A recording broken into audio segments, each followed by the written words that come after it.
Welcome to the Garage Audit. I'm Ivan, and this is Thorn Media. Today, special guest Jose Fernandez from Hello. Superior Shine. Yes. And soon to be... Soon to be what, a father? You know something I don't know or what? No, you're a new company. Oh, what? Shinebox. Oh, well, not supposed to tell anybody. That's Oh, a okay, secret. well, That's we'll right. start over again then. That's right. No, that's good. That's all right. Yeah. I started two companies. I got my high-end company and the regular detailing company. Yeah, okay. So that's okay. So, Joe's been mobile detailing for almost 40 years now. Almost 40 years, yeah. Yeah. Yeah. Don't And- rub it in. Yeah, well, I've been detailing a few years longer than you have, so... Right. But Look at you. yeah. That's right. And Joe has a nice system in his vans. It's simple, it's elegant, it works well. So, show us around. So first of all, I got to say is that this is just spur of the moment. You didn't say you were going to interview me. No. He came over to say hello. Yeah. And he says, hey, bring the camera. Let's look in the van. So I go, give me a second to tidy it up. He says, no, let's just show the real. All right, we're going to show the real deal. you know? Yeah, So what exactly. did you ask? What do you want me to show you? Well, show us around the van. Tell us why you have these things and what your system is. All right, so this is a huge extended cargo van, right? It's Right. a Ford E250. And I've seen people set up vans and they have stuff just crammed in the van. There has to be a reason for the madness, why you have things where they're at. Typically, the van is parked like this and the vehicle I'm going to detail is behind the van, or if it's not there, it's on that side of the van. But typically, it's behind the van. And I have it set up like this so I can detail the car and access just about everything I need right here. Some of the bigger stuff that you're only going to touch once or twice during the process is up front. So the canopies. I touch the canopies at the beginning when I set it up. I touch them again when I take them down. I don't need the canopies right here in front of me. I don't carry a generator.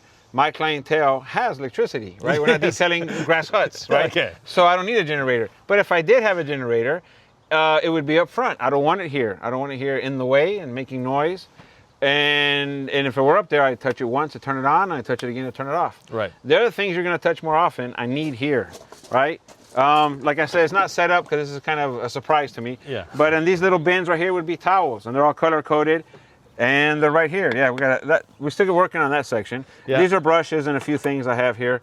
But the car's here. I have my towels. I have my products. I have my brushes. Yeah. I have the bucket.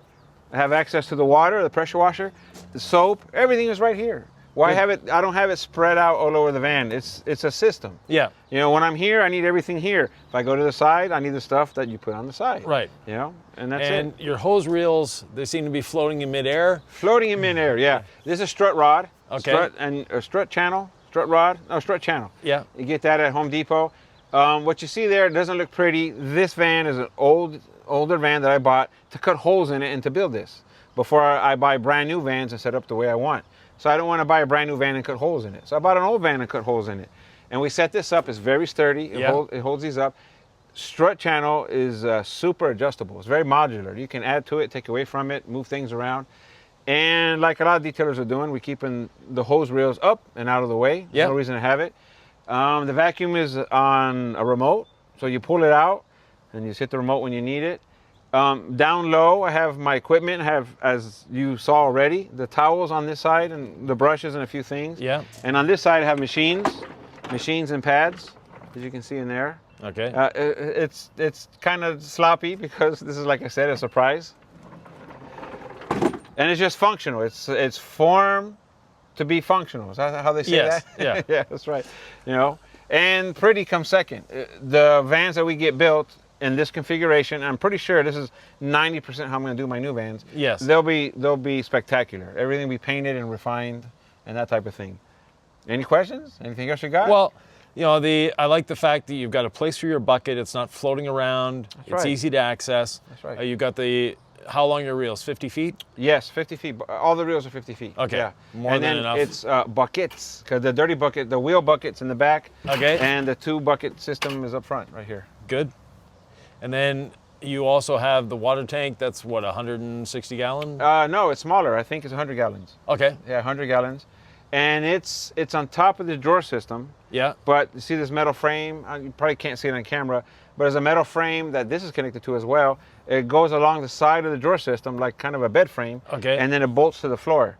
So The tank is bolted to the frame, which is bolted to the van floor. Okay, so the tank is sitting on top of this. On top of the frame. As Yeah. a matter of fact, you can take the drawer system out and it's still on top of a frame. Oh, good. Yeah, and that's if you get into an accident or something. Everything is bolted to the frame of the van, so the tank's not going anywhere. No. I'd hate to have 100 gallons of water headed towards me after I got into an No, accident. that wouldn't be a fun It wouldn't day. be fun at all. No. It wouldn't be fun. And what you can't see, what's out of the way, is what I don't need right here to do a car. And that's vacuum, that's air Well, compressor. Let's go take a look.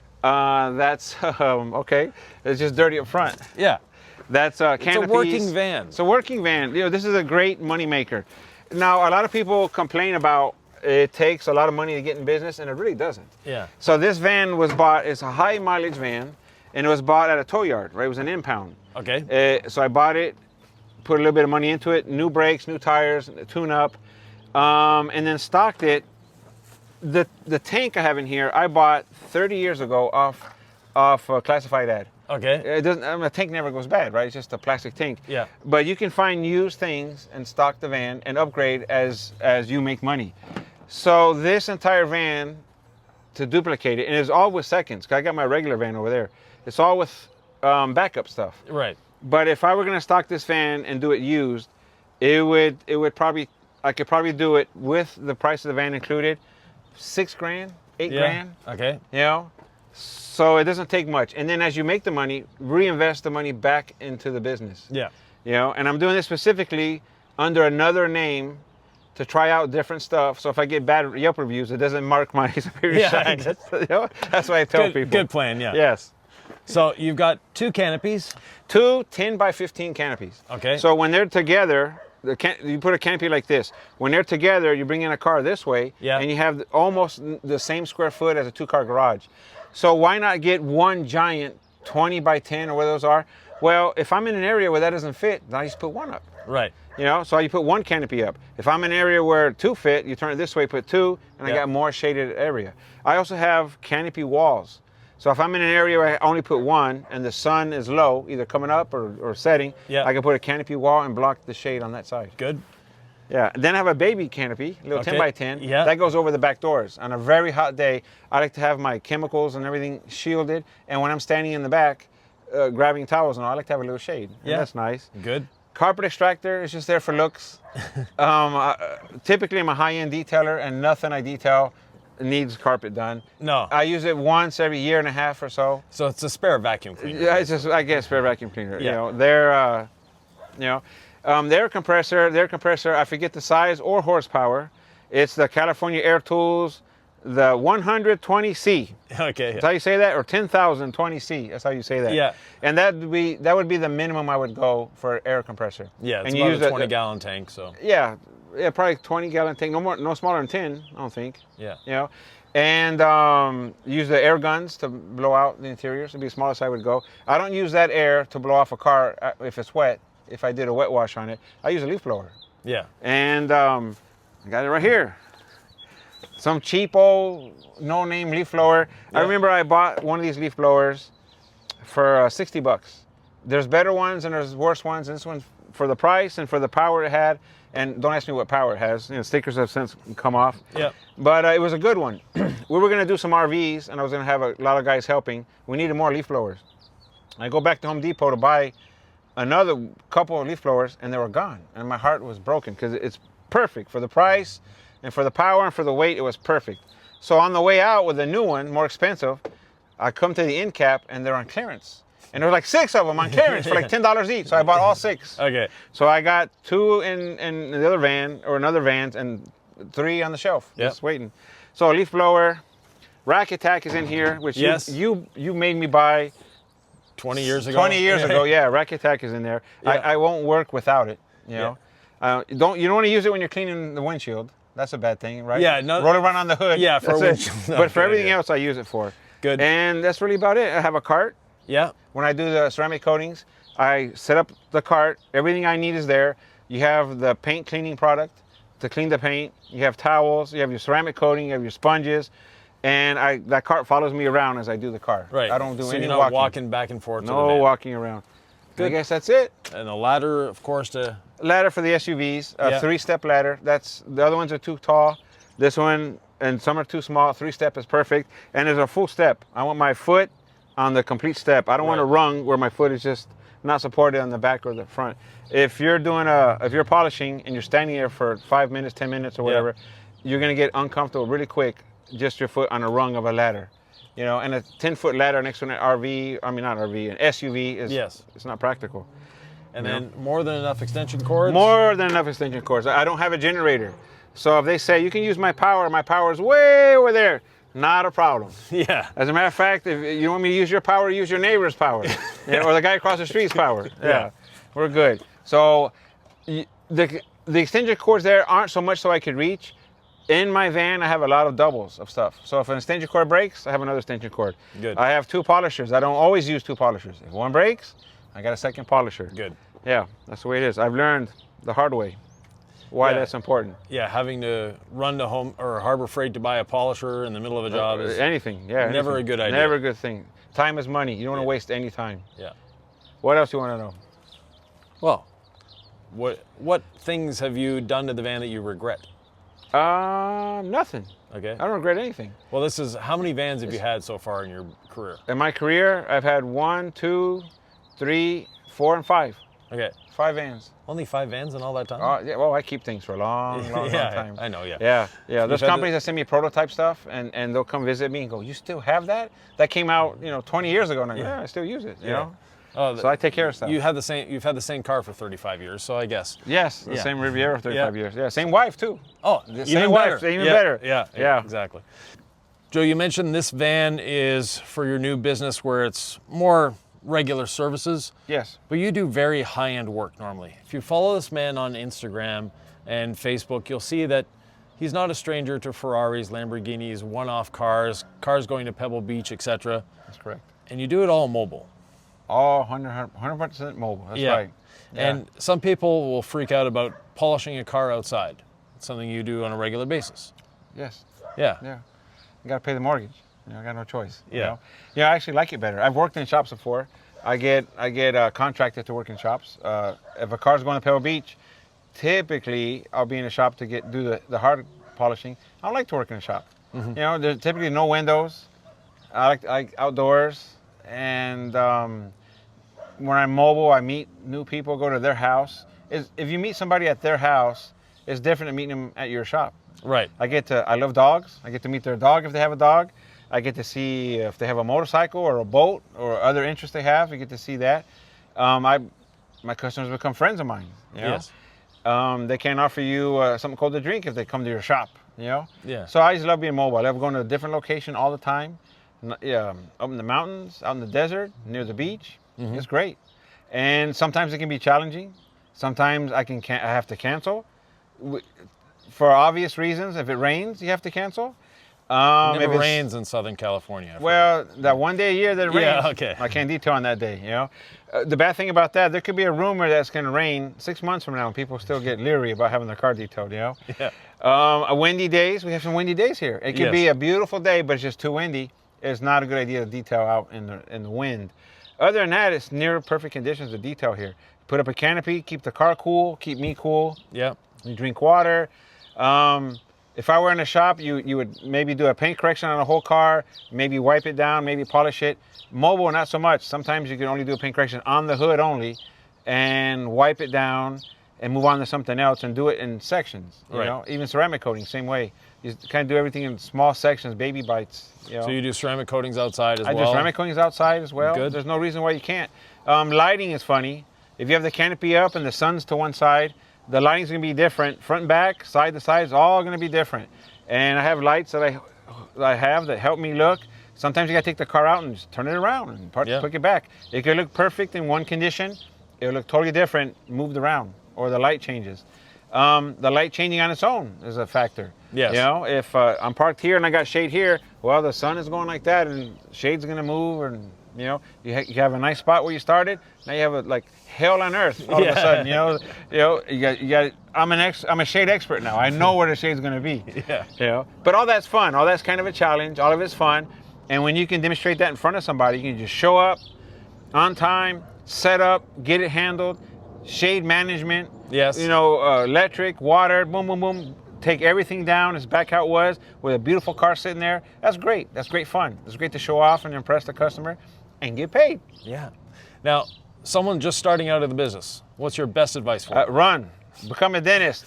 Yeah, so a respectable job, you know? What do people do before they go to the dentist? They brush their teeth. Yeah. Right? Before you go to the dentist. You think anybody brushes their teeth before they bring you their car? They don't. No. I'm just teasing. Hopefully they brush their teeth. They Hopefully won't wash they brush the their car, teeth. but... They don't wash the car. Yeah. To get started, number one advice. So I'm pretty much a one-man operation and have been for 35 years, right? And I'm not driving a Lamborghini van, you know? So I'm not super rich. I do all right. I'm happy. Take care of my bills. Somebody new getting into the business, the very first thing you need to do is become a businessman. Learn a skill set that'll work if you're detailing or selling pencils or selling hamburgers. Learn that first. That's very, very important. If you just love detailing and love shining cars, make millions of dollars being a doctor and then go in your garage and clean your fleet of Ferraris or something. But don't get into it just because you love it, just because you're passionate about it. Get into it. Now, it's okay to be passionate about it, but make sure you're a businessman first. Become a businessman first. A lot of the stuff I've cleaned and a lot of these goals that I've set for myself is because I love the vehicle. I love cars. I love the history. I love the vehicles. I love my clients, but that didn't pay me. That could have paid me better if I were a businessman first. Yeah. That's my number one. Hey, that's much more important than any products, anybody's products, any kind of towel, any kind of this much microfiber density. What do they call that? I forgot what they call it. None of that is really that important. It's important, but not that important, not crucial. The crucial aspect of this is businessman first. Know your numbers. Every December, you'll see on Joe's social media, he starts talking about bicycles, children's bicycles. Yes, sir. Tell us about that. All right, so the greatest possession I had, the most joy I had as a kid, right? And all of us have stories. Some of us have a more tragic story than others, right? But no matter how I was raised as a kid, my escape was my bicycle. To get away from whatever was going on at home was my bicycle. To go see my friends and have the most fun, to go out exploring, to have that need for speed and adventure was a bicycle, right? One year I came across some bicycles that were on clearance at Walmart. And I decided that these bikes could go to underprivileged kids for Christmas. It was near Christmas. And that was, I forgot how many bikes, 30 bikes or something like that. Well, that was 9 years ago. And every year we do the same thing. We go out and collect brand new bikes to give away to underprivileged kids for Christmas. And you're a great help with that. You donate to that and have so for many years. A lot of people in the industry do for many years. A lot of my clients do. Last year we gave over 600 bicycles. This year, 2025, we're going to do 1,000 bicycles. Excellent. Yeah, and these kids have been rescued from being neglected, being abused, human trafficking. The parents have died in a car accident or whatever. They're in the institutions, social welfare institutions, orphanages, and the poor kids, they get their childhood stolen from them. Yes. And we do what we can. We can't rescue the world, but at least for Christmas, we put a smile on their face by providing them with a brand new bicycle. And all this detailing and all the money we're going to make, that's my number one mission, is to give back to these kids. Not to buy me a Ferrari, not to have nothing amazing. It's just, I'm happy, I'm content. And in that regard, I've already made it. So the mission now is, if one guy in a van can ask his buddies, help me get 600 bikes for kids, what can a larger company do that has 10 vans, 20 vans, and 40 employees, and that many more customers? Right. How can we affect the world there? Can we do 10,000 bikes, and can we do backpacks for back to school, and can we do, you name it? The sky's the limit. Excellent. So that's that's the purpose we exist. So in December, or actually November is when you start talking about we start late October. Late October? Late October we start. Okay, so late October, start looking for Joe's social media. The links will be down below. And you can maybe contribute to a bike, buy a bike. And if you're in the Covina, California area, you can come assemble bikes. He always is looking for little elves to help with the bikes together. Right. So he's, Joe whitens his beard a little longer at Christmas time, so he looks more like Santa Claus. Try to. Yeah, but at the same time, how many volunteers did you have last year? Oh, well, it takes a lot of people to make this happen. We had 2 bike building events, and one of them we built 300-ish bikes, and had to be over 100 people there. Yes. And it's controlled chaos. They started getting in there little by little. There's piles of bikes, brand new in the box. and just boxes are flying and people are flying around, and you're kind of freaked out. And at the end, the ground is swept, all the garbage is put away, and we have lines and lines and lines of brand new bikes. Oh, beautiful. And then the day after, we start distributing these bikes. So I could use help with the funds to buy bikes. I could use help assembling the bikes, and then we need help distributing the bikes. And then when it's all over, Christmas comes, the kids get their bike, and if I don't see another bike until next October, I'm all right with that. You know what I mean? I'm all biked out. You know? Yeah. But I look forward to it. It's a huge passion. There's no bad thing about it. You know, it's just great. Now, if you have new bicycles to give away, unassembled, you can ship them to Joe. He's always willing to take them. And if you're a bike manufacturer, hey, you've got a good cause here. That's right. That'd be awesome. Yeah. That'd be awesome. Thank you. So with that, thank you very much, Joe. All right. If you'd like to follow Joe, superiorshine.com. All his other social media stuff will be down below. Super fun guy, extremely knowledgeable, very humble, and knows what he's doing. So very simple. Once again, thank you very much. It's my pleasure.